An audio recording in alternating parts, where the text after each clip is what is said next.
Good evening, everyone. We are so excited to have you joining us. Listen, we're excited. We have a great conversation that we're going to be having on today, and I need you to do me a favor. As you're coming in, go ahead and speak to us. Let us know that you are tuning in for this Sunday night live on today. Please let us know you're tuning in, and then I want you to take a moment to share it on your platform. So wherever you are, if you're tuning in, we want you to share it on your platform. We're going to have a great discussion on tonight. I want to take time to welcome you to the International Leadership College of Bishops and Pastors, our Sunday night live that our Bishop J.W. Wade hosts every Sunday night, and we're so honored to be a guest host tonight.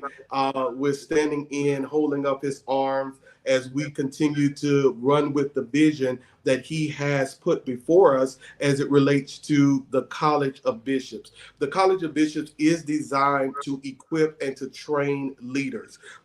Our bishop is intentional about training the next generation for leadership. He is intentional about training and developing people for the next generation and for the kingdom to progress. And so tonight, we're so excited to be a part of what he's doing. We want to say welcome to each and every one of you. So again, take a moment. I want you to speak to us. Let us know that you're a part. And then I want you to take a moment to share it and let everybody know that we're here. We want to say hello to our bishop and overseer Wade, our leaders who cover us and keep us accountable and challenge us to grow. We want to say hello, how you doing to them. And we want to say hello to all of the members of the College of Bishops. So this Sunday night, we're so excited to share this platform to talk about leadership and how we can grow and become an effective leader. So we're excited to have you. So I have some guests that are here with me on tonight that's going to be sharing, and I'm going to introduce them in a minute. But first, I want to take time to invite you. I want you to be a part of the college. So I want to take time to invite you to be a part of this college. And we're hosting our National Leadership College on next year in 2025 in the month of June 27th and June 28th. You need to put it on your calendars. June 27th and June 28th, you need to be or put it in your calendars. This will be the part of our national gathering. It has been a blessing without fail. Last year, we had a phenomenal time as we talked about mental health and leadership. And you know, that is crucial as you're leading people to keep our minds straight, to keep our hearts straight as we're continuing to develop and grow people. We also, y'all have to excuse me, I'm sweating like I'm preaching already, but we also want to invite you to this year's national leadership. So June 27th, June 28th, 2025, put it on your calendars so you can register and be a part. As you see it moving across the bottom of the screen, you want to go to Eventbrite and search for the International Leadership College of Bishops so that you can be a part. We want to see you there. If you're looking to grow, if you're looking to be developed, if you're looking to become a better version of what you want to be in your future,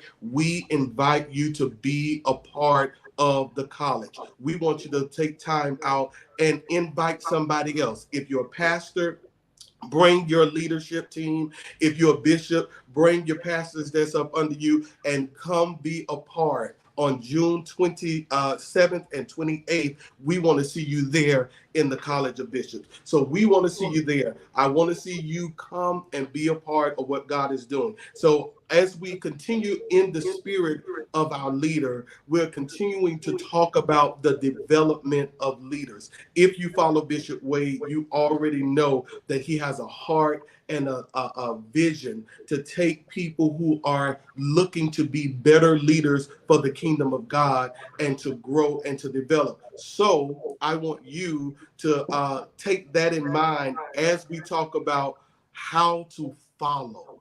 how to follow. So that's what we're going to talk about today. We're going to talk about how to follow. I read a quote from Aristotle, and Aristotle said, "He who cannot be a good follower cannot be a good leader." I'm going to say that again. He who cannot be a good follower cannot be a good leader. That's what Aristotle said. And not only, excuse me, did Aristotle say it, Jesus said, "Whoever will be the greatest among you, let him be your servant." So Jesus believed that if we're going to be great leaders, it all starts with a heart of service. It all starts with the heart to look and to serve the body. So the heart of a leader is to serve. So tonight, what I did was I invited young men who are a part of our fellowship to talk to us about the journey of being a follower as they are in that stage of being groomed to become leaders. Normally, when we talk on this platform, we deal with leaders who are already in position. We talk about people who are already there. But today, we're going to take it from another standpoint to talk about people who are in the second seat or the second position, who is following a leader and they're being groomed to become leaders. So tonight, before I do that, so I know that y'all on one accord with us, if you're in the chat, say, "I am being groomed to become a leader." I want to know if you're with us. I am being groomed to become a leader. If you're out there and you're watching and you're not necessarily in a leadership position, but you're a member of a church, you're serving as a minister, you're serving in any capacity up under a leader, we're going to talk to you tonight. I am being groomed to become a leader. This is that platform. And also, we want to say, if you have questions, you can also post your questions here on the chat, and we'll be able to get to your questions as well. So I want to take a moment to introduce those who are a part of this conversation that we're going to have on tonight. I have to my up here, Brother Marcus Williams. He has been a part of our church for over 21 years. He's been a part of our church. He's actually been a part since I started the ministry. And so we're excited to have him. We're going to be talking to him, asking him some questions. We have Brother Carlos Payton. He's been a part of the church. How long have you been a part of the church, Brother Carlos? About 18 years. 18 years. 18 years. So he's been a part for 18 years. Bishop Taylor has become a part of our ministry, but he served up under the Honorable Apostle R.J. Washington, who was our leader before he transitioned. And Bishop Taylor, how long did you serve up under Apostle R.J. Washington? It was 15 plus years. 15 plus years. 15 plus years. So I think we got a good mixture of people who have been following leadership over a period of time, and they have been groomed and being groomed. And we're going to talk about that conversation and that process. So I want to talk to Brother Marcus. So Brother Marcus, he is dubbed in our church as the question man. If nobody else gonna have a question, Brother Marcus is gonna have a question, and he's been with us for these over 21 years or so. And so, Brother Marcus, I do want to ask you, in starting out, over 21 years, what has been the greatest struggle to be a follower, not totally in the leadership position, but in being groomed to be a leader? What would you say have been one of your struggles in being a leader? Well, first of all, thank you for this opportunity, Yes. Bishop. But one of my first strongest struggles was my age, because I was 5 years older than you. So when I came to the ministry, I believe I was 28, you was 22. Yeah. So the age difference was the first thing that I had to try to get over, because I felt like I knew more than you per se, even though you was my spiritual covering, but Yeah. because of my age, I felt like I knew more. Yeah. So the struggle was to submit me being an older gentleman to a younger man. So that was the first struggle that I had. That is very interesting that you would bring that up, because I think sometimes when we deal with leaders, sometimes we don't really understand that when God selects a leader, that he doesn't always just use the experience, but he endows a leader with wisdom. And when he endows a leader with wisdom, they may not have all the experience, but they have the mind and the heart of God. And one of the people that you get that from is Solomon. He was a wise man. God gifted him with the spirit of wisdom. And I think sometimes, and Timothy also had that problem. Paul had to encourage Timothy as he led a church as a young man not to despise his youth. Let no man despise his youth. And so, what were some of the things that helped you to get over the hurdle? Because there may be some people that are watching on tonight who have a leader that may be younger than them. They may be older. They may have the person may have had what they call more experience. And sometimes this is a real issue when it talks about being able to submit to leadership, because we think that life gives the experience. But when God calls a leader, he also gives them grace and wisdom. So how did you work through that process Yes, sir. to come to a place to submit to leadership? Well, I would say you won me. You won me in the fact that you was consistent. You cared about me, and the wisdom that God gave you to give to me was unparalleled. So for me to submit my life, when I joined your church, I gave you pretty much free reign of leading me. But Mhm. you won me over by the wisdom and the love and the care that you gave me. You made it seem like you was caring about me and not what I could do for the ministry. And Yeah. that made me want to give more back to you. I feel like I'm indebted because of what you did for me over the last 21 years. So you won me over, if I could say that. So this was such a great observation, because it's what we're talking about, winning people through service. I know when I spent time in Panama City with Bishop Wade, and before I moved to Panama City to be with Bishop Wade for a season, I was traveling around preaching and different things along those lines. And when I joined the ministry down in Panama City, Bishop Wade, I thought I was coming down there to just finish preaching, you know what I'm saying? And Bishop Wade spoke to me and gave me assignments as it relates to serving people. One of the things that he said to me, I'll never forget, we had on our clergy attire like I have on tonight, and he went in the bathroom when we were in Panama City. He went in one restroom, I went in the other restroom, and he had us cleaning. He showed me how to serve, and then he left me with the responsibility of service. And he said, if you can't clean the house of the Lord, then you should be able to preach in the house of the Lord. Then he said, you're going to get this big old notebook. It was a binder, and the binder was probably like this big uh, 3-inch notebook that had all of the members in there. Now you have to see, I was just used to preaching. And he says, I need you to call all of the members. And he had where I had to write down what I said to the members. And periodically, he would pick up the notebook and call behind me to see was I lying. See, he was trying to make sure I wasn't feeling nothing in and not telling the truth. He would call and he'd put his red pen and his initials on it to let me know that he did call. And one of the things that he said to me is, you can't preach to a group of people that you can't serve.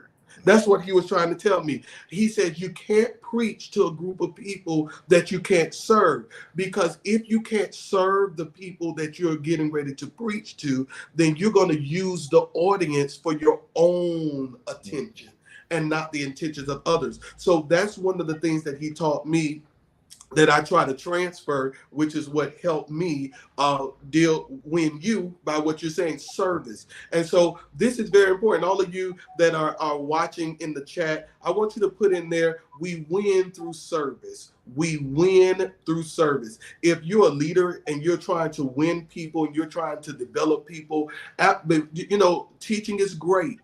But if you don't win through serving the people that you're trying to groom, then sometimes you'll miss the heart of it. That was very good. That was very, very good. All right. We'll be back around to talk some more because this is good so far. Brother Carlos has been with us. You said what, about 15 years now or so? You're on mute. About 18 years. About 18 years. Yes. Talk to us about what has been one of the things that has been hard for you in serving and being a follower. I think one of the biggest challenges that I've had over the years, I have a daughter that's out of the state. She's about 9 hours, 9.5 hours from me.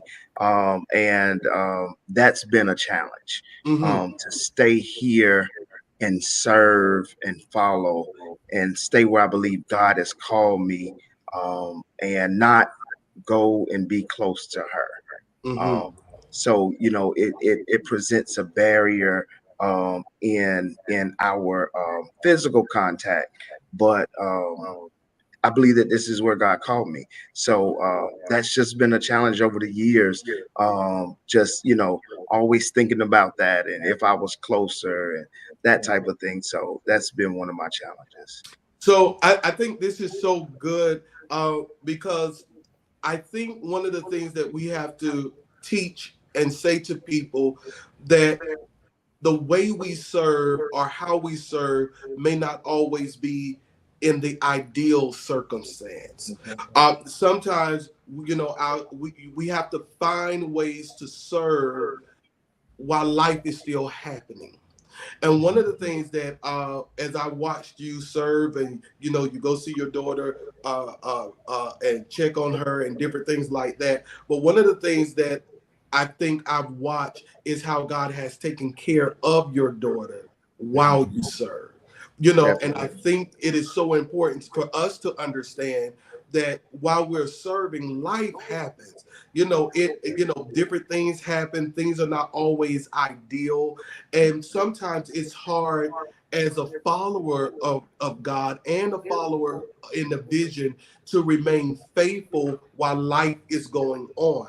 But I think one of the things that helps us is to know that while we are working as best we can in service, that God then in turn takes care of what we are concerned about. So how did you navigate through that? How have you been able to navigate through that? Because there may be somebody who's watching tonight who's saying, I do want to do more for the Lord, but their child may be present. Their child may be present, but they're having things going on with their children, but they're trying to be faithful, to what God is saying. Or their child may be, at a strange or have a distant relationship. How have you been able to maintain focus and follow the plan of God for your life while having that care on your heart? I think one of the major things that's helped me out is just seeing how God, you said it earlier, has remained faithful to my daughter, to myself, to our relationship, even in the distance. One of Deacon Jones, your father's favorite scripture, it talks about, if except the Lord keep a house, Yeah. the watchman waketh but in vain. Yes.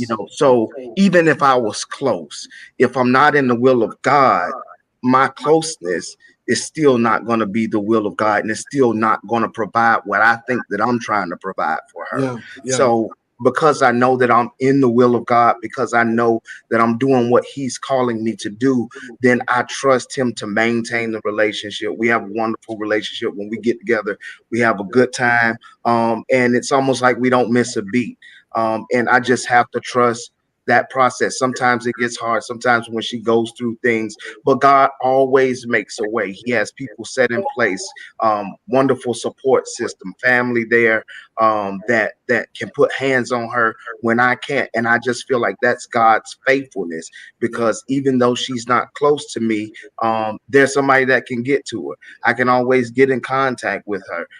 So I just feel like, I look and see how God has maneuvered even in the distance, even while I'm here. I look and see the favor that she gets, Yeah. the favor that I get when I go to visit her. I have family and friends there. I don't certain things I don't have to worry about when I get there. When she gets here, we always have ways to get her back and forth. Family here for her that helps to trans. It's just so many things that I see, even in the distance, God's hand on it, and it helps us to maintain the relationship, and it helps me to serve because yeah, I just think back. He did it before, he'll do it again. So it keeps me encouraged to know that he's still taking care of me even in the distance. Yeah, I think this is so important, and this may be important for somebody who's watching, who is struggling with the following process.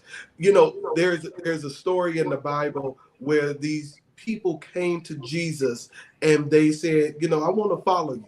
I want to follow you. And Jesus said, well, the birds have nests and the foxes have holes, but the Son of Man have nowhere to lay his head.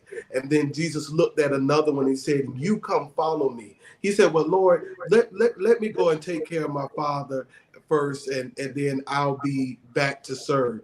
And Jesus told him, said, let the dead bury the dead. In other words, one of the things that Jesus was trying to get us to understand, that even while we have close relationships with family, and we do, if Bishop Wade, our leader, Bishop Wade is big about family. And so we're not saying that you should lose your family at the expense of the call. But we are saying that sometimes when you're doing the call, you have to leave your family in the care of God too. That even though there are things that we try to do, and listen, and somebody may be watching, that we try to do everything we can to shield our children for certain things, and we don't want them to do certain things. But the Bible is clear that even after we've done our part, we have to turn our children over to the Lord and trust that the Lord will continue to guide their footsteps as we are journeying with them. I'm encouraging somebody who's right now, who's at a crossroad in trying to follow, because that's what we're dealing with today in the leadership, aspect, of this. We're trying to get you to understand that during the course and the journey of being a good follower, we come to those hard choices in our life, and doing God's will can put us in different little circumstances. But as we continue to follow him and trust him and do our part, then we know that God will help to do those things that we cannot do in and of ourselves. I think that's very good. And I hope that some of this conversation is being encouraging, because there are some people who are watching, and you want to be faithful to what God has called you to do. You want to be able to trust what God is calling you to do. And sometimes we have what we call the distractions of life happens. But when those things happen, we have to be assured that as we continue to do what God has called us to do and remain in balance, that God will take care of those things that concerns us. All right, this is good. I hope you all, for a minute, I just want to take a pause for the cause. I hope you all are enjoying this conversation. One of the things that the Bible teaches, you have to count up the cost of what it's going to take for you and I to be a disciple of Jesus Christ. And for all of us, me and you, we have these hard choices to make when we're following, and then we're trying to be faithful to the thing that God is calling us to do, whether he has called us personally or called us through our leaders. We're always asking God, help me to stay in that balance, in that grace zone that you want me to abide in, so that I can hear well done, thy good and faithful servant. So this is good. This is good so far. Now we have Bishop Taylor here. He served up under Apostle Washington for a number of years before he transitioned to be with the Lord. And so, Bishop, talk to us. What has been one of the hardest things that you've had to deal with in being a follower, trying to be a faithful follower? So talk to me. Basically, again, thank you for this opportunity again. Um, Basically, when you going from one place to another, and when you basically saying you going from one house to another, Yeah, where you was at before is totally different. yeah, And then when you get to a new house, there's something different. yes. And so trying to adapt and trying to follow those instructions that is given from the set man or woman of God of that particular house, when you know something, it's just a little hard. It's just a little Yeah. hard. So it's almost like me coming in with 4 or 5 different pairs of glasses on at the same time. Yeah, And each one of those glasses have different prescriptions. yes, But now I'm going to this house and I don't added another layer of glasses. I yeah, can't see clearly. I can't yeah, follow clearly because I'm still trying to look out of the other glasses that I had on. yeah. So that was my struggle of trying to look out of the same glasses. I had to learn how to take Oh, those glasses off and wait until I get the new prescription. yeah, you say something that is so key. I think when we're in different places of service, and I think every leader and every follower can attest to this, that a leader has a vision, the set person of that house has a vision, and while you follow, it doesn't mean that you are blind and only see that vision. There are things that you see just from your own position, in light of the vision that you're in that house with. So one of the things that normally happens is, if not careful, then the follower and the leader begin to have disagreement about vision. I see it one way, you see it another way. And so I think one of the things that you're saying that is so key is, when I come into a house or a set house, it's important that before I begin to maneuver places, that I begin to learn the house that I'm in. Some people go from church, different churches, and when they're making that transition, one of the things that we try to do is bring from one place and bring it into another place, and then we start seeing the butting of heads. And one of the things that I think this will segue into part two of what we're going to talk about tonight is how in service, how to be a help. And so sometimes in our haste to want to help, we want to help before we get to know who we're helping. That's I, good, I think Bishop. that is good. Wow. I think that we get so in tune with how we feel and how we see it going, that we don't even spend time to get to learn who you're serving. You see what I'm saying? Hmm. Now, this is important. Now, some of you, you go to different churches, and we could be so vision oriented that we lose being in a relationship. Wow. And the thing that helps us to work better is to learn how to relate to one another in that area as we move from house to house. You're married, and before you got married, you had a vision. You get married, you have a wife, she has another vision. Now we trying to make this stuff work together, and that's a lot of adjusting, and sometimes we try to work together before we get to know each other. Mm. So in this, how important would you say as a follower it is to develop relationship with who you're serving? That's open for anybody as we're talking. Okay. Well, I'm gonna go ahead and take that. No, go ahead, Oh, brother so go, Marcus. go ahead, Bishop. Go ahead. It's very important Yes. because, first of all, you need to know, and they need to know who is among them. Yeah. You have to know basically who you're following, Yeah. and then the leadership needs to know that you're willing to follow what their orders are. Yeah.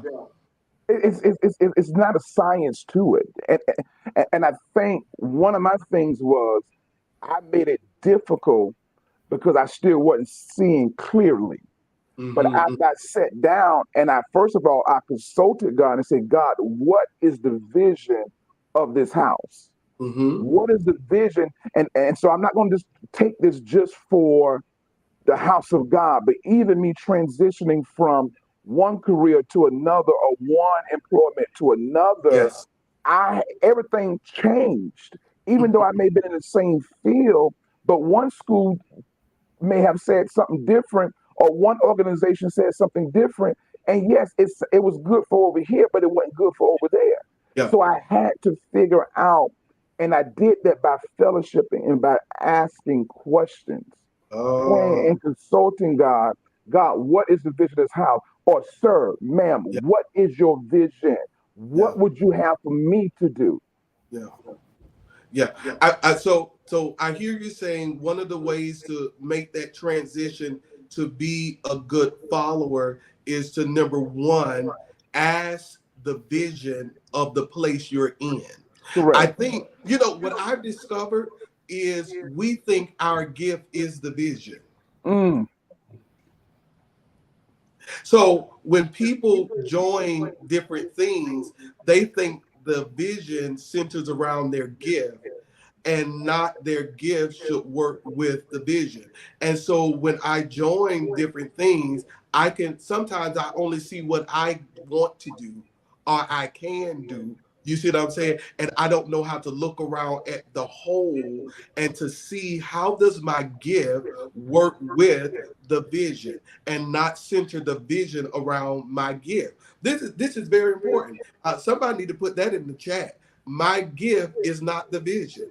My gift is not the vision. If you're somewhere and you're serving, whether it's on your job, whether it's in your church or wherever, you need to sit and get a full understanding about what the vision is, not what your gifting is. What is the vision of the house? And then how does my gift aid in the vision? How does my gift aid in the vision? All right. This is good. This is good. So number one, we need to ask what the vision is. Brother Marcus, talk to me about how important do you think it is to build relationship, as becoming a follower? How important do you think that Um, is? for me, I remember as when I joined the church because I didn't grow up in the church. Your reach into my life again is what won me. Getting up in the morning, you would call us to make sure we was up. You would call us to make sure we was gonna be on time to church. You did it so repeatedly till it became a part of me that I got the vision. But if you did not call me and say, "Hey, brother Marcus, Saturday night, are you gonna be in church tomorrow? Okay, are you gonna be in church on time?"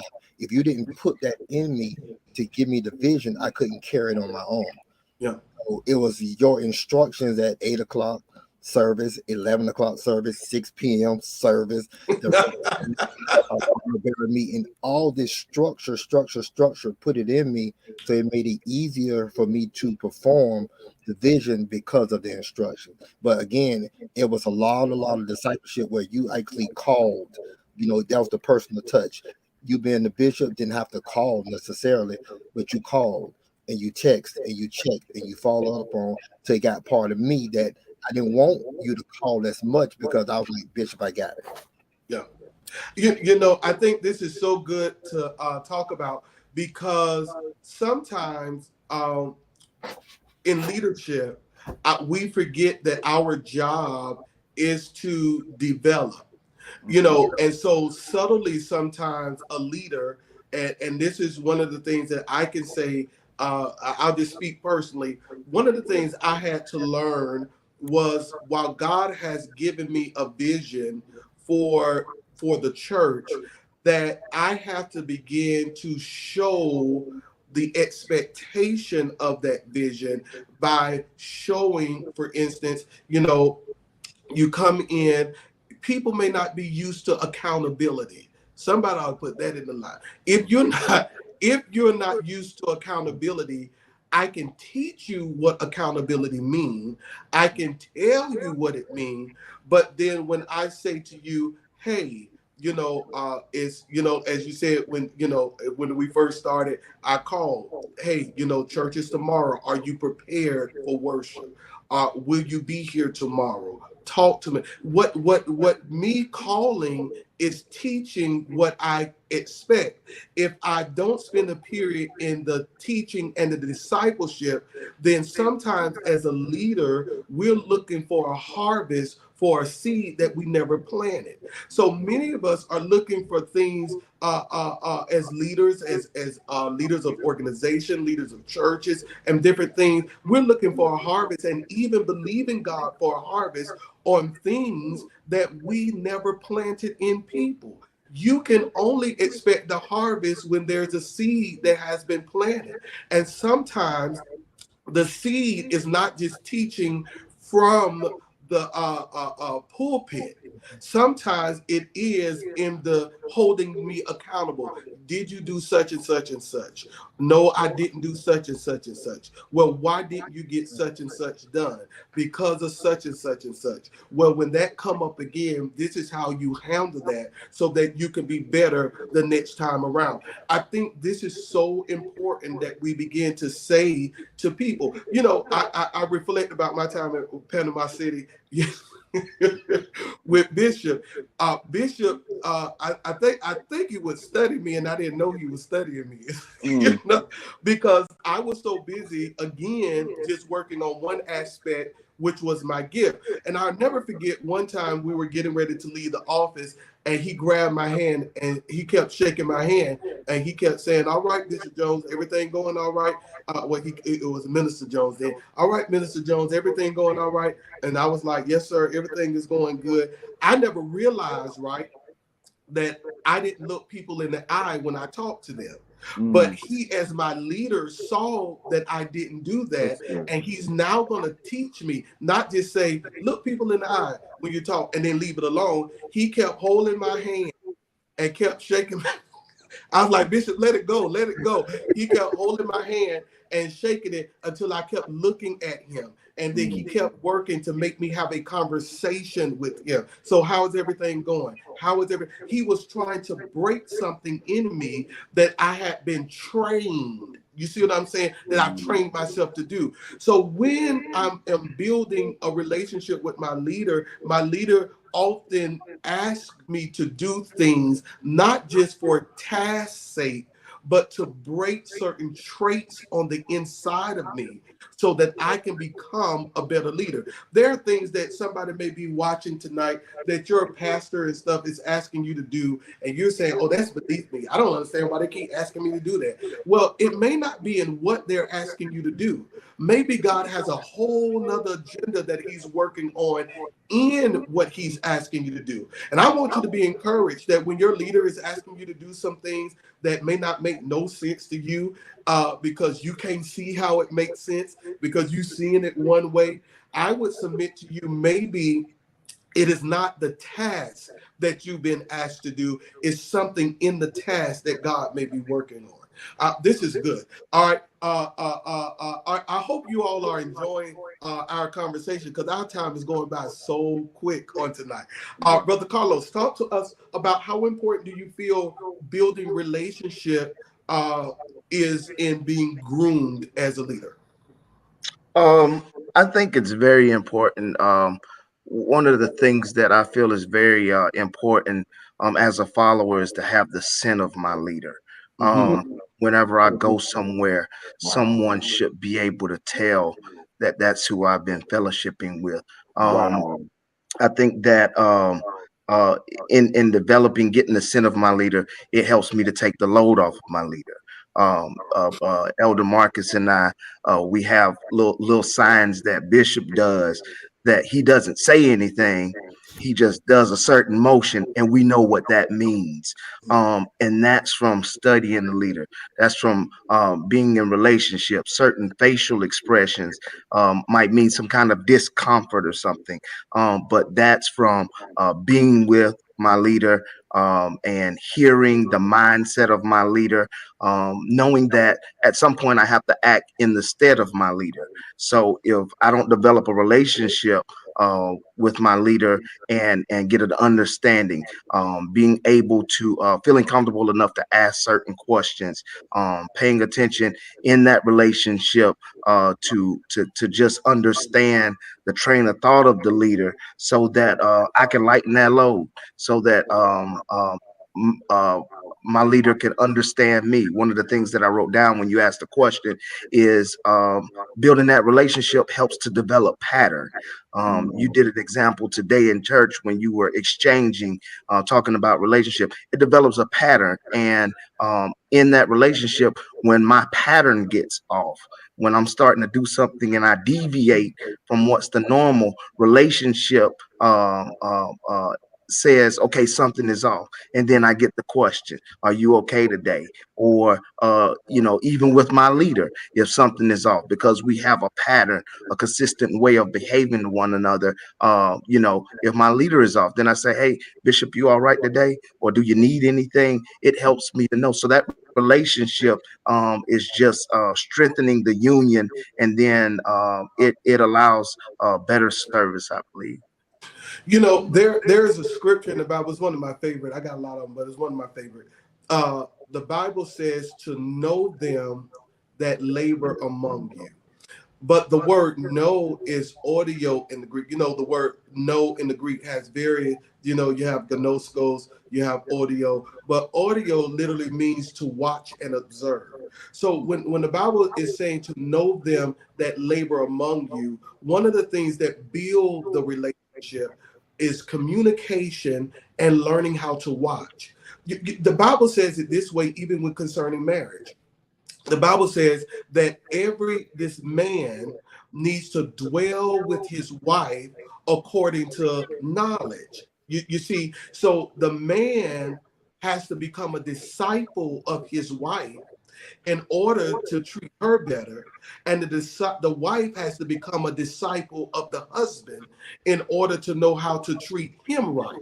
See, the relationship works good when we have committed to watch one another. So when we are talking about building relationship, and so that you and I can become better followers, better leaders, we're talking about you cannot be so self-centered in the relationship. A leader can't be so into themselves that they can't watch their followers, right? And their followers can't be so into themselves that you ain't paying attention to the leader. Wow. Oftentimes Jesus had this situation with his disciples. The disciples, Jesus is saying to them, I'm getting ready to die. Hey, I'm getting ready to die. I'm getting ready to leave here. And the disciple says, well, since you get ready to leave here, who gonna sit on the right and the left? What? That's what you got.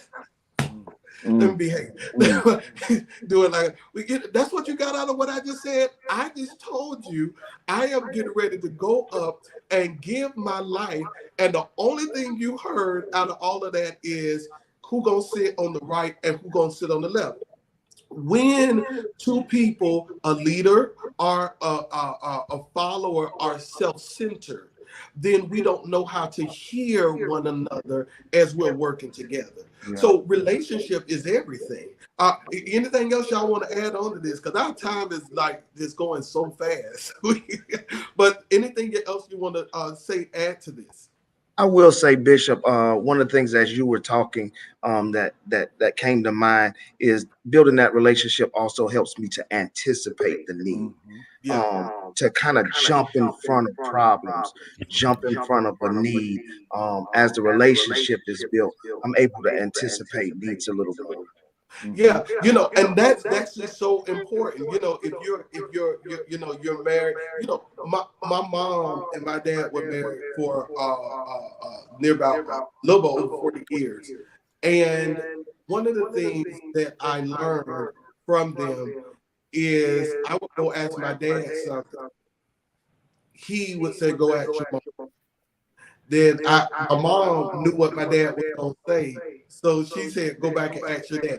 They knew each other so well that even if they were not together, they were able to give the same judgment because they were able to, because they knew each other in fellowship. One of the things I'm learning is as a leader, and you have people who follow. Paul said this over and over in the scriptures. He wanted us to be a one mind. He told the church of Corinth, I want you to be a one mind. I want you to be a one judgment concerning things. That even if I'm way over here in Rome and you're in Corinth, I want you to make sure that we still have the same judgment.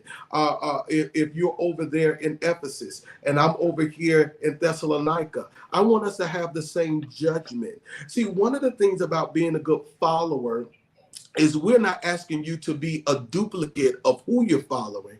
We're asking you to have the same mindset of who you follow and put your personality and your gift on top of the substance that we gave you. I know some people, we got 15 minutes, so here'll go a real good question that just came to my mind while I was saying this. I know for men, one of the issues of following, and sometimes women, but I know specifically with men, is to give up that thing to say, you ain't gonna make me like you. I'm my own person. I'm my own man.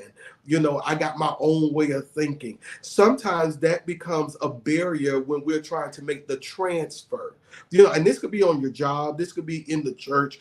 But talk to me and tell me, has that ever been one of your issues in following? I'm not, you ain't gonna take over my mind. Yeah. So talk to us about that. Bishop, I would like to say, I wrote down, understanding your leader's passion will make a difference, because that explains the why. You're a stickler for order, and as I followed you, I found out the why it's important to do what you do. It's important to start on time, and you instructed us, if you're not there, what to do, because it must go on. You see what I'm saying? So your passion for order and structure, and when I understand why it's important that the sound be right, why it's important that the sanctuary is together, so that when the people come in, there's no distraction.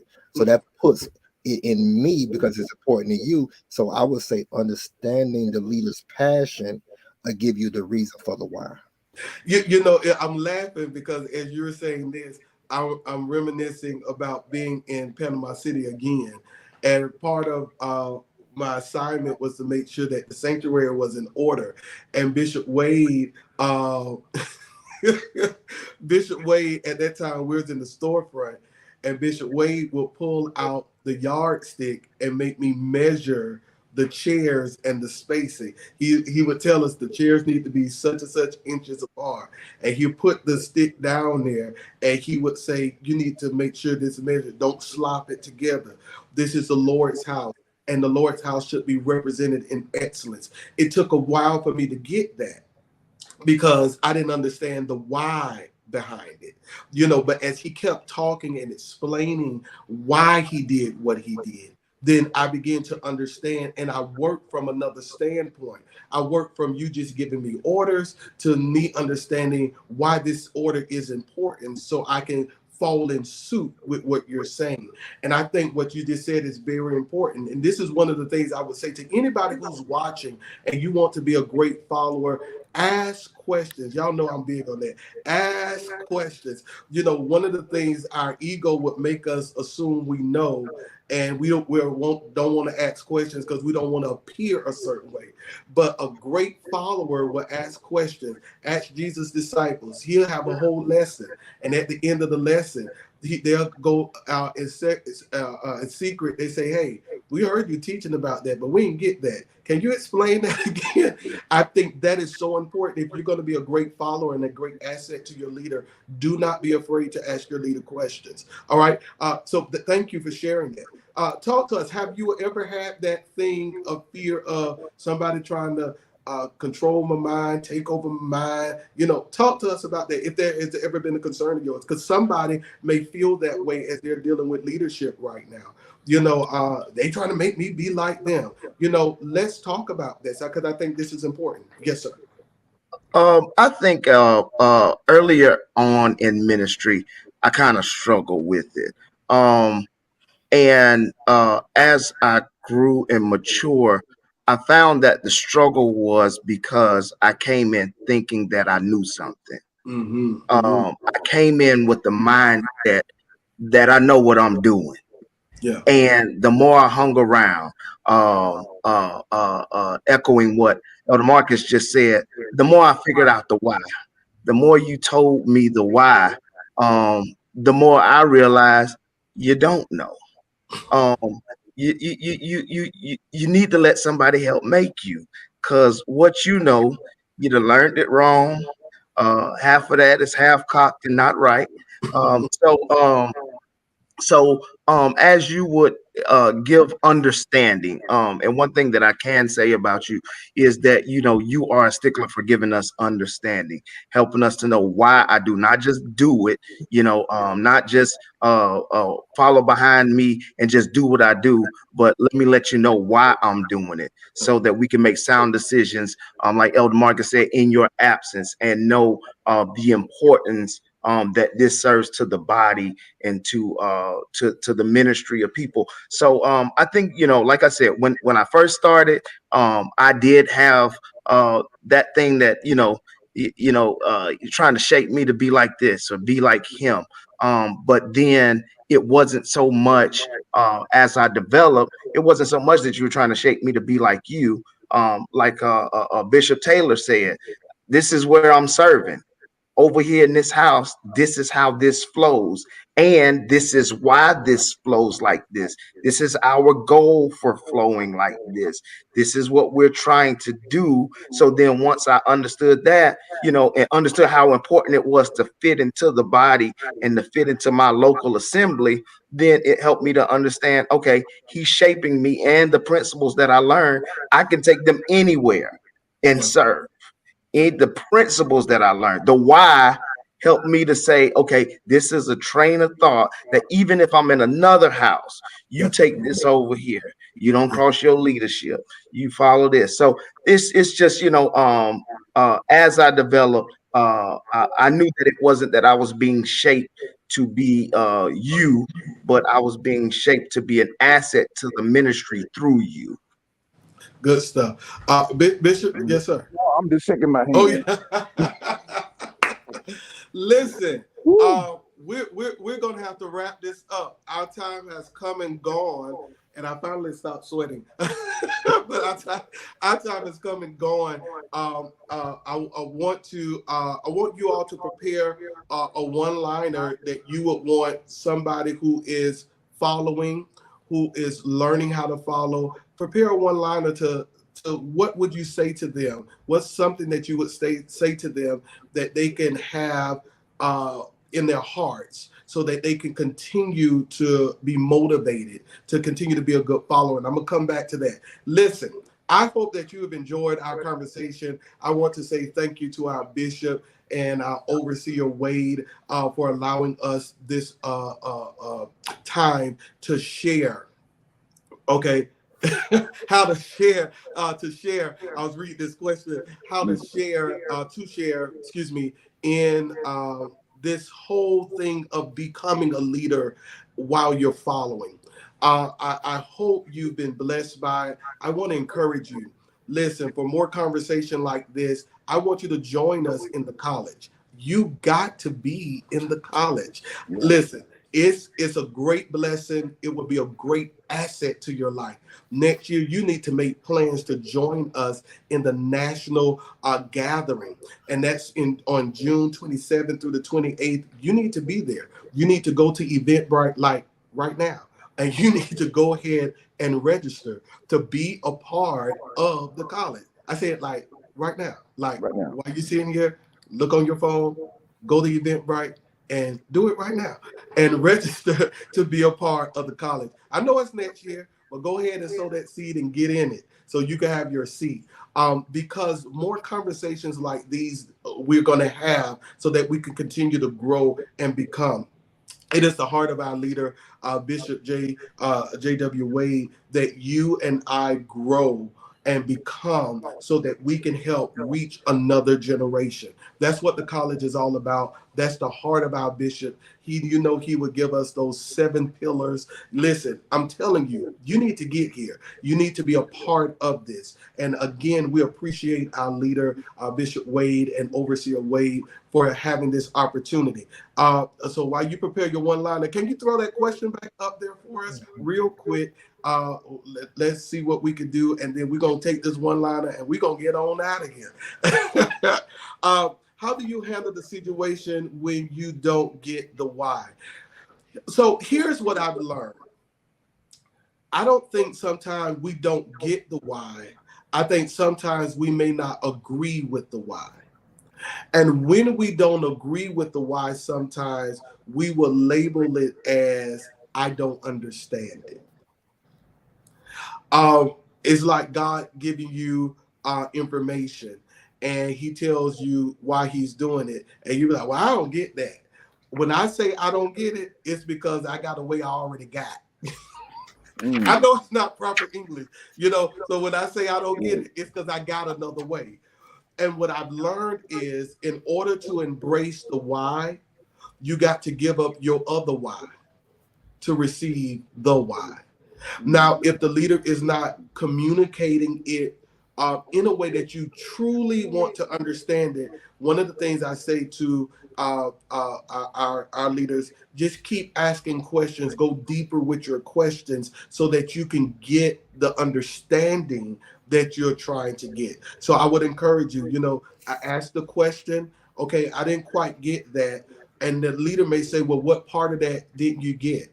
And then you share with the leader what part did you get, and they will go back over it or open it up a little wider so that you can understand it. So it either falls in one of those two categories. I will keep asking the question, going deeper and deeper, not in a way of disrespect, but I'm just trying to get a good understanding. But on the other side is I have to ask myself, am I not understanding this because I don't want to give up the way that I think it should go to grab it? So that's what I would say to that question. You could type in and let us know if that helped you or not in your understanding. Give us your one-liners while they respond. What's one thing that you would say to encourage someone who's doing a following, who's following? Bishop, I wrote down, you don't have to be as close as you think in order to get your leader spirit. In following, sometimes people think you have to be in the number, the Yes. closest one to the leader. I call myself a six man. I wouldn't say I'm a starter. I like coming off the bench. That six man is very, very important. Yes, sir. So I say that to say again, you don't have to be as close as you think you are, or you need to get what you need from your leader. And I agree, because I think sometimes we think proximity means closeness. There were people who were close to Jesus, like the disciples sometimes, who still didn't get Jesus. But there was those who were not close in number, but they are in proximity, but they were open to the teaching, and they got closer to Jesus through teaching and watching than the people who were around him got it. So that is so good. So we don't want to just be saying, I want to be around my leader, around my leader, around my leader. No, I'm looking for that closeness of receiving and understanding. That was very good, very good. All right, Brother Carlos, as we get ready to come to the close on this. Um, I wrote down that following is for my development, and there's safety in submission. Beautiful. I'm not going to deal with that because they'll open up another can of worms. Whole another hour conversation. To understand the beauty of safety in submission, and also to understand submission does not mean control. That's very important that you understand that. This is good stuff. I love it. Bishop, what you have to say to us before we get out of here? So I'm thinking about the awareness. Good followers learn to read people and understand what upsets and motivates them. Very Okay. good. And then the second one was courage. Being a good follower requires strength and conviction to stand up to leaders when you don't believe in what what is going on, but you have to be able to say that in a way that it's not going to be challenging. Hmm. I understand. So a good follower can still say, "Hey, I don't know about this," but don't be that one to buck. Remember, you are a sheep, but you're not a goat. Okay. Yes, I agree. That was so good. We may have to do something else on because I think these are such good nuggets. There are times that you and your leader may not agree, and just because we don't agree, don't mean we have to break fellowship. Right, And I think sometimes when we understand that, then we can continue our journey together. Listen, we got so much more to say, but it is at our 8 o'clock hour. Again, I want to say to you that you need to join us. Join us at the International College, Leadership College of Bishops and Pastors, June 27th through the 28th of next year. You want to be there. And again, you need to register like right now. Do that like right now.